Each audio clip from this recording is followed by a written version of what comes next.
Strangely enough, I've been following your career for a long time, even though I'm not a huge motorsports fan. The reason is that I typed your name up a lot in the 1990s when you were a sprint car driver, and there was a guy at Paris Auto Speedway named Charlie Watson who would call me up and he would say, "Lewis, J.J. Yeley's coming. He's coming. He's coming to Paris Auto Speedway. He's very excited. He's the best driver out there." And so I typed your name up between 1996 and 1998 pretty regularly when you were on that tour. Tell me about your starts on the dirt tracks and things like that. It is funny, and I was just talking with James Whitener, my Xfinity team owner, about the last time I think I was in Bakersfield, and it was obviously to race at the dirt track, and I think it was either 1998 or 1999, and as a young kid living in Arizona, I spent a lot of time driving to California to race, and it was 14 hours. I remember very vividly because as a 16-year-old kid driving a truck and trailer, it seemed like an eternity trying to get somewhere. But, I raced the majority of my dirt career in California in racetracks from Paris Auto Speedway all the way up here to Bakersfield, even further into Northern California. And, it was one of those things where I was successful doing it, but wanted to do it as a career, not as a hobby, and had to move to the Midwest to where you could race midgets and sprint cars 3-4 times a week. And because of those changes and the commitment to auto racing, that put me in front of the right kind of people to get me the opportunities to move up the ladder. And in 1998, I got to race Indianapolis 500 because of it, and then continued down that dirt path until I made it to NASCAR, which this will be my 11th season in NASCAR, which is crazy to see because you explain to people how long I've been doing this, it makes me feel old.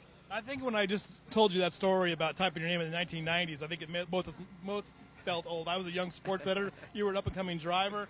But, it's interesting, though, to see your career and how it's progressed, though. And tell me a little bit about how you feel about the Xfinity Series and Sprint Cup.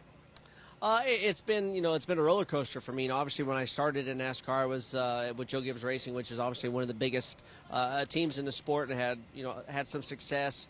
Really enjoyed myself, and then I've been with some really small teams since then. I had an injury in 2009 where I broke a vertebrae in my neck and took me out for almost an entire season. So to rebound, it's difficult because obviously the economy works, the sponsorship works. I've been fortunate enough to make it through this sport without having to bring a sponsor to a team, but at the same time you end up with small teams. And where I am for the 2015 season is very promising for me. Obviously, driving for JGL Racing, they have made the commitment over last year to this year to really step up the equipment with the program, and going to Toyotas has really moved us up in the ladder as far as what we look like on Saturday in races. And I drive the BK Racing Toyota also, so things have been getting better for us this year. It takes so much of an effort, and I really appreciate all the work that James has done to try to make this Xfinity team a championship caliber team. Yeah, it's kind of interesting, running both Xfinity and Sprint Cup. There's the caliber of competition night and night in both series is incredible, right? It definitely is, and to know that even though James's team is still a very small team, week out, on a weekly basis, we're a top 15 team, and we're racing against teams that have a $6 to $8 million budget, and obviously we have nowhere near that. So it's good to know that we run so well, but at the same time, he has a commitment. He wants to win races, and obviously that is my drive too. I mean.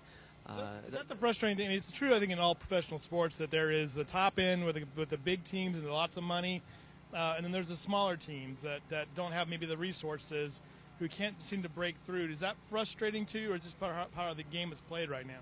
It's definitely both. I mean, obviously it's very frustrating, but at the same time, I've been in the sport long enough to know how it works. But making the change to Toyota has given us resources that we didn't have before, and usually to be successful as a smaller team, you have to have an affiliation with one of those larger teams, and we don't have that. But by creating this relationship with Toyota, they have so many tools that we don't have access to that are really making the program a lot better. Two more questions for you. Do you still get into the sprint cars and go on the dirt, or have you avoided that? No. I definitely haven't avoided. I actually had been making some phone calls because I found out that they're racing Ventura Speedway on Saturday night, and I figured between when the Xfinity race was going to end, I could still make it there in time, but it was difficult, obviously, to just make a last-minute call to find a ride. So I definitely still enjoy racing on dirt. I still have a midget and a sprint car that I keep at my dad's shop in Phoenix, Arizona. I do the Chili Bowl, annually. So whenever I can sneak off to a dirt track and get permission from my wife to do it, I am going to be out there slinging some mud and pulling some tear-offs. It's interesting. I have to admit that I'm fairly new to, even though I covered Paris, I never covered Paris. I always read the results. But I've seen the late models and seeing the caliber of driving that's out there now. It is thrilling, and I know a friend of mine was talking about the open wheel cars just being so. I mean, what you drove, just being so exciting to see. I mean, there's nothing quite like dirt racing, period, right? No, there's not. Obviously it's always going to be my first love. I mean, I love working on the cars. I love driving them. It's how that's how I cut my teeth and created a career. But when you take a non-wing sprint car that weighs 1,200 pounds and it has 900 horsepower. That's a pretty wicked weight to horsepower ratio, and you don't have that in any other kind of racing where you can go out there and have some fun. So it's always a lot of fun to go out there and do those things. Last year I think I won 2 sprint car races, moonlighting. So like I said, whenever I get a chance to do it, I'm definitely going to sneak off and do it. You're in the land of Bakersfield. You see week in and week out 3 Bakersfield drivers, Ryan Reed, Casey Mears, and Kevin Harvick. Tell me about what it's like to race against those guys. Well, the way Kevin Harvick has been here the last couple of years, obviously he's been the guy to beat, and it looks like he's on the same track. It was cool to see Ryan Reed win the Daytona Xfinity race. We were there battling with him up until the last couple laps till we got wrecked, and obviously Casey Mears has been around for a really long time. So there's a lot of great drivers from a lot of great different places in the United States, and it's pretty cool to see you have 3 coming out of the small area up here.